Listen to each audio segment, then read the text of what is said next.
নাগরিকদের দরবারে পৌঁছাতে নতুন সরকারের কর্মসূচি, যার নাম মুখোমুখি। শহরের বাসিন্দাদের সমস্যা ও অভিযোগ সরাসরি শুনতে এক অভিনব উদ্যোগ রাজ্যের পুর ও নগরোন্নয়ন মন্ত্রী অগ্নিমিত্রা পালের। শহরের বাসিন্দারা যাতে সরাসরি মন্ত্রীর কাছে পৌঁছতে পারেন, সেই উদ্দেশ্যে পুর ও নগরোন্নয়ন দফতরের তরফ থেকে একটি বিশেষ হেল্পলাইন নম্বরও চালু করা হয়েছে। শনিবার প্রথমেই পুকুর বোজানো ও বেআইনি জলাশয় ভরাটের একাধিক অভিযোগ নিয়ে ফোন আসে মন্ত্রীর কাছে। এ বিষয়ে কড়া অবস্থান নিয়ে মন্ত্রী অগ্নিমিত্রা পাল স্পষ্ট জানান, পুকুর বোজানোর যে সমস্ত অভিযোগ আমাদের কাছে এসেছে সেগুলি খতিয়ে দেখে দ্রুত ব্যবস্থা নেওয়া হচ্ছে। ইতিমধ্যেই 15 দিনের নোটিশ দেওয়া শুরু হয়েছে। আমাদের কাছে সব তথ্য মজুত রয়েছে। এই ধরনের বেআইনি কাজে জড়িত কাউকে কোনো রকম ছাড় দেওয়া হবে না। আইন অনুযায়ী কঠোর ব্যবস্থা নেওয়া হবে, প্রয়োজনে কেস করা হবে এবং পেনাল্টি ধার্য করা হবে। এরকম তো আজকেও অনেক আমাদের মুখোমুখি প্রোগ্রামে অনেক এসছে পুকুর বুঝে। আমরা ইমিডিয়েটলি সেখানে লোক পাঠাবো, সোমবার থেকেই লোক যাবে।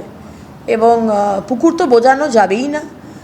পুকুর যদি বোঝান তাহলে সম পরিমাণ একটা জায়গা আপনাকে করে দিতে হবে। তো সেগুলো যেখানে ফলো করা হয়নি সেখানে কম্পেনসেশন বা পেনাল্টি দেওয়া হবে এবং ব্যবস্থা নেওয়া হবে। আমরা একবারে কেস করব, এখানে কোনো ছাড় নেই আমাদের। এখানে কোনো রকম ছাড় নেই। পুকুর বোঝানো স্পেশাল ড্রাইভ নয়, ড্রাইভের মধ্যেই রয়েছে। পুকুর বোঝানো ইলিগাল বিল্ডিং। পুরমন্ত্রী জানান, পুরসভাগুলির আয় বাড়াতে যেখান থেকে রেভিনিউ বা রাজস্ব আসার কথা, সেই সমস্ত উৎস থেকে সঠিক উপায়ে রাজস্ব আদায় করা হবে। মন্ত্রীর কথায়, নতুন রেভিনিউ আসার আগে সিস্টেমের ভেতরে থাকা রেভিনিউ লিকেজ আগে সম্পূর্ণ বন্ধ করতে হবে, তবেই তো কোষাগারে সঠিক রেভিনিউ আসবে। শুধু প্রপার্টি ট্যাক্স নয়, যেখান থেকে আমাদের রেভিনিউ আসার কথা, যেমন আমাদের বিভিন্ন কমিউনিটি সেন্টার রয়েছে, যেখানে কমিউনিটি হল রয়েছে, যেখানে আমাদের বাস স্টপ রয়েছে, আমাদের হোর্ডিং রয়েছে, আমাদের আজকে প্ল্যান স্যাংশন যে হচ্ছে, বিভিন্ন বিষয় রয়েছে যেগুলো সব অফলাইনে করে গেছিলো। বিভিন্ন জায়গায় এখনও অফলাইনে হচ্ছে। পুরো সিস্টেমটাকে আমরা অনলাইনের মধ্যে আনতে চেষ্টা করছি। Everything will be online. Online ছাড়া কিছু করাই যাবে না। আর রেভিনিউ লিকেজ তো আগে বন্ধ করব, তারপর তো রেভিনিউ ঢোকাবো। প্রশাসনিক স্তরে স্বচ্ছতা আনতে এবং দুর্নীতি রুখতে প্রযুক্তিকে হাতিয়ার করতে চাইছে নতুন সরকার।